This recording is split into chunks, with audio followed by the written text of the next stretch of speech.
நானும் சாப்பிடுறேன். என்னத்தை சாப்பிட்டீங்க? அப்படி சாப்பிடுங்கப்பா. அப்பா, அத்தை வர்றாங்கப்பா. வாங்க வாங்க. வாங்க தங்கச்சியம்மா, உட்காருங்க. உட்காருங்க அத்தை.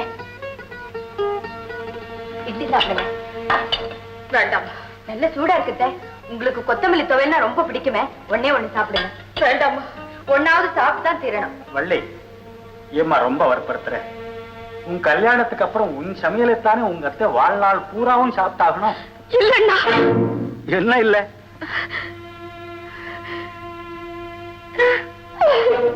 சொல்லுங்க தங்கச்சி அம்மா, என்ன இல்லைன்னு சொல்ல வந்தீங்க?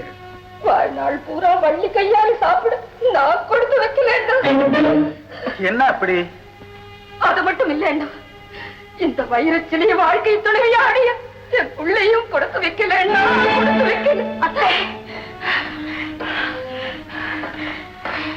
நீங்க என்ன சொல்றீங்க? இத சொல்றது நீங்க தானா? இத கேட்டுக்கிட்டு உயிரோட நிக்கிறது நான் தானா? எனக்கு ஒண்ணும் புரியல அத்தை. வள்ளி, நீ கொஞ்சம் இரும்மா. தங்கச்சி அம்மா, உங்களுக்கு கவலையே வேண்டாம்.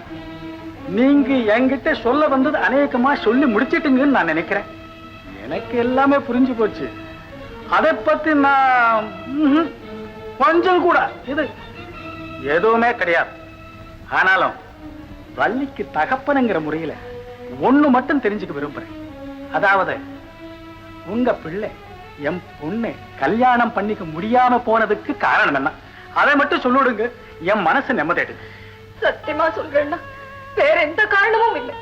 ரெண்டு பேருடைய ஜாதகத்தையும் பார்த்து பொருத்தம் இல்லைன்னு சொல்லிட்டான். ஐயோ, அப்படி சொல்லிருந்தா நான் சந்தோஷப்பட்டிருப்பேனே. வேற என்னதாம்மா சொன்னா? எப்படின்னா சொல்லுவேன். நீங்களாவா சொல்றீங்க? அந்த ஜோசியன் சொன்னதெல்லாம் அதை மட்டும் சொல்லிடுங்க போதும். வள்ளிக்கு மாங்கல்ய பாக்கியமே இல்லையா? கல்யாணமான ஒரு வருஷத்துல என் செல்வம் இறந்து போயிடுவாங்க.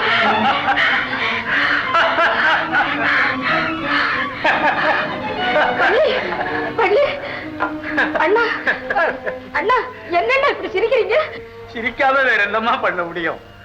என்ன போல ஜோசியத்துல நம்பிக்கை இல்லாதவங்களுக்கு இது சிரிக்கிறதுக்கு மட்டும்தான் விஷயம். உங்களை போல நம்பிக்கை உள்ளவங்க அழுதுதான் தீரணும்.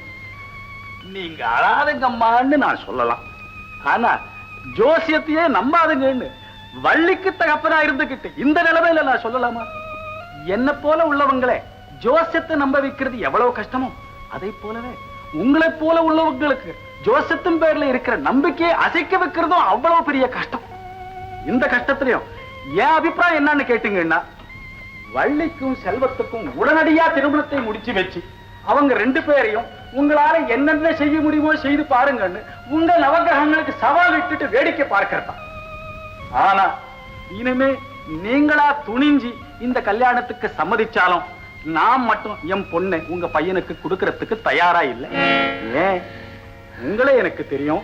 உங்களுக்கு ஜோசியத்தின் பேர்ல இருக்கிற பைத்தியமும் ரொம்ப நல்லா தெரியும் எனக்கு. இந்த கல்யாணம் நடந்தா உங்க நவகிரகங்கள் செல்வத்தை கொள்ளுதோ என்னமோ, ஆனா ஒரு வருஷத்துல என் புள்ள போயிடுவானேங்கிற பயத்தினால நீங்க முதல்ல போயிடுவாங்க.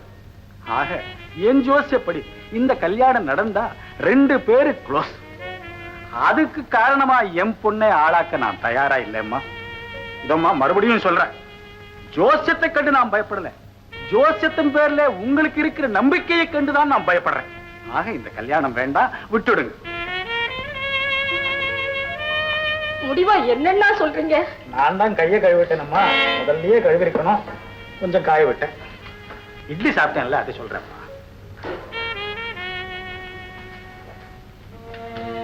வள்ளி, நீ என்னம்மா சொல்ற? என்ன ஏன் கேக்குறீங்க? நீங்க சம்மதிச்சாலும் நான் சம்மதிக்க மாட்டேன்னு அப்பா சொன்னாங்க. நான் சொல்றேன், அப்பாவும் சேர்ந்து சம்மதிச்சாலும் இனி இந்த கல்யாணத்துக்கு சம்மதிக்க நான் தயாரா இல்லை. தங்கமே, நீ இந்த பதிலத்தான் சொல்வேன்னு நான் எதிர்பார்த்துதான் வந்தேன். ஆனா நீ கனவுலையும் எதிர்பார்க்க முடியாத ஒன்ன உன்கிட்ட கேட்க போறேன். செய்வியா? சொல்லுங்க. முதல்ல செய்வேன்னு சொல்லம்மா. என்னன்னு சொல்லுங்க. வாயை திறந்து சொல்லம்மா. என்னத்த நீங்க என் உயிரோட உயிரா கலந்து போன உங்க மகனையே கல்யாணம் செய்துக்க முடியாதுன்னு சொன்ன இந்த வாய் நீ எதை சொல்லாது? செல்வத்தின் குணம் உனக்கு நல்லா தெரியும். ஜோசியத்தினாலதான் இந்த கல்யாணம் நின்னு போச்சுங்கிறது அவனுக்கு தெரிஞ்சா அவன் நம்ப மாட்டான், நம்ம முடிவுக்கு கட்டுப்படவும் மாட்டான். யார் மூலமாகும் எந்த காரணத்தை முன்னிட்டும் அவனுக்கு இந்த விஷயம் தெரியவே கூடாதம்மா. என்ன பொறுத்த வரைக்கும் சொல்றேன், இந்த விஷயம் எங்கிட்ட இருந்து அவருக்கு போகாது. அது மட்டும் போராதம்மா. என்ன செய்யணும்? அவன் உனக்கு பிடிக்கலன்னு நீயே அவன்கிட்ட சொல்லிடணும். அம்மா, இந்த விஷயத்துலதான் அவனுடைய உயிரே அடங்கியிருக்கு. நீங்க சொன்னபடியே சொல்றேன்.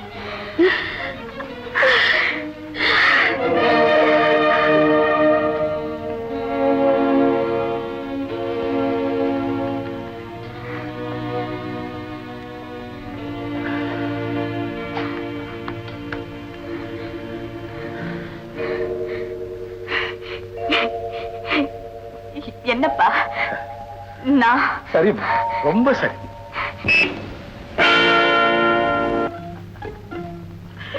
ஏவள்ளி, இன்னும் அவனுக்கு கோபம் இல்ல. நான் ஊர்ல இருந்து வந்த அன்னைக்கு உன்னை ஏமாத்தினேன். அதுக்கு பதிலா தான் நீ என்ன மறுபடியும் ஏமாத்திட்டிய. அப்புறம் என்ன கதை? வள்ளி, வள்ளி, வள்ளி, உன் விளையாட்டுக்கு ஒரு எல்லையே கிடையாதா என்ன? அது சரி, கல்யாணத்துக்கு முன்னாலேயே என்ன வெளியே நிறுத்தி வேடிக்கை பாக்குறிய, கல்யாணத்துக்கு அப்புறம் என் கதி என்ன ஆகுறது? வள்ளி, ஆமா, ஏன் என்ன கண்டோட கதவை சாத்திட்ட? இந்த கதவை மட்டுமல்ல, இதய கதவையும் சேர்த்து சாத்தி. வள்ளி, இந்த வார்த்தையை நீயா சொல்ற? மனதார சொல்றேன், சத்தியமா சொல்றேன். உங்களை எனக்கு பிடிக்கல. பிடிக்கலையா? என்ன பிடிக்கலன்னு சொல்றதுக்கு நான் செய்த குற்றம் என்ன? உன்னை என் உயிருக்கு நான் நேசிச்சதை தவிர நான் செய்த குற்றம் என்ன? நீ இல்லைன்னா நான் இல்லைங்கிற முடிவுக்கு வந்ததை தவிர நான் செய்த தவறு என்ன? 6000 மைலுக்கு அப்பால இருந்த போது கூட என் ஜீவன் சிந்தனை ஒன்னையே சுத்தி சுத்தி வட்டமிட்டதை தவிர நான் செய்த வஞ்சகம் என்ன? சொல்லு, சொல்லு, நான் போயிடுறேன். சொல்ல மாட்டியா? வள்ளி, சொல்ல மாட்டியா? வள்ளி, வள்ளி, சரி, உன்னை கேட்க வேண்டிய இடத்தை கேட்கிறேன். நான் வரேன்.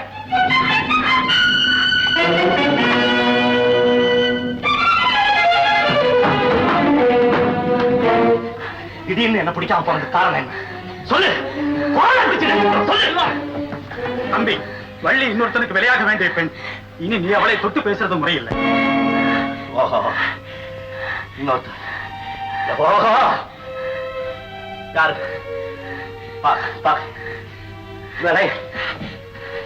என்ன தவிர யார்?